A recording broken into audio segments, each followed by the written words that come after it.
When stress comes into my environment, I channel it into something positive and I redirect it. Because you have the power.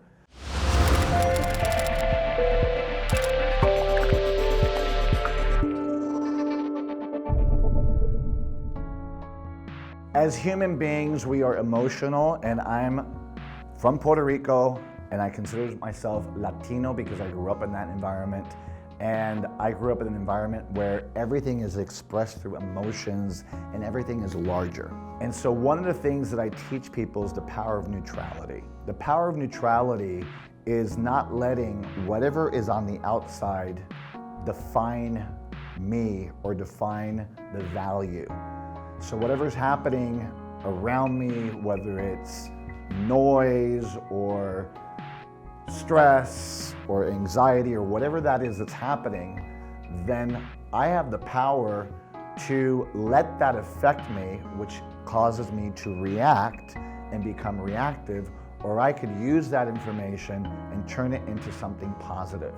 I think at the end of the day, it's not stress that destroys us, it's what we do with stress. At the end of the day, it's not stress that makes you sick, it's how you process stress.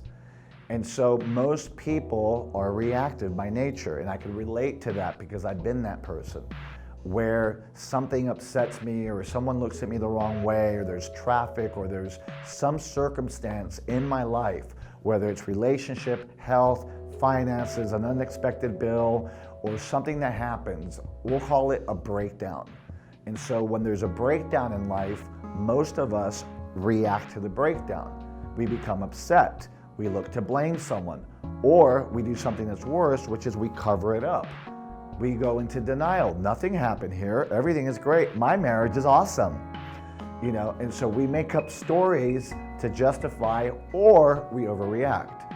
And so to me, that approach causes a bigger breakdown, because that bigger breakdown is that affects my health, it affects my energy, it also affects what I'm projecting. And so my point of view about breakdown is that breakdowns are lessons, breakdowns are opportunities, and when you see a stressful moment as a gift, when you see a breakdown as a blessing, that automatically reduces the stress. So for example, somebody stole my car.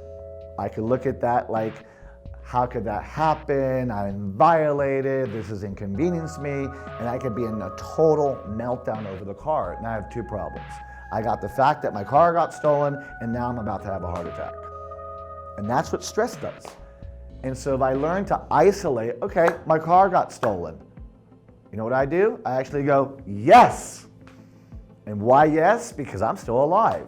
Why yes? Because I have insurance. Why yes? Because I have choices in front of me. Then I'm able to redirect that stress into something positive. Why yes? Because my brain wants to go no. And so I say yes to a breakdown. I say yes to stress. And I turn that stress into my ally.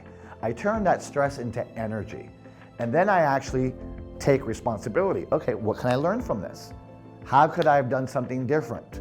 Well, I shouldn't have parked out in the street. I should have picked a place with light. I should have paid, I was too cheap to pay the $3 for the parking. Whatever that story is, I can learn from it and then make a new commitment so that whatever caused me stress the first time doesn't cause me stress again.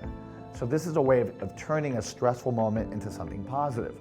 For example, my husband left me. Well, I could be miserable, it could define my life could be over, or I could choose another belief. I could go, yes. Why yes? Because I'm still hot, I'm still beautiful, I matter, it's his loss, who's next? It really is a matter of shifting gears. And we could become Jedi Masters of stress. And what's a Jedi Master of stress? Is someone who, when stress comes into my environment, I channel it into something positive and I redirect it. Because you have the power. Life is up to you and how you choose to interpret it. I believe we all have a remote control, and you decide what channel to put it on. Are you going to put it on the stress channel, or are you going to put it on the peace channel?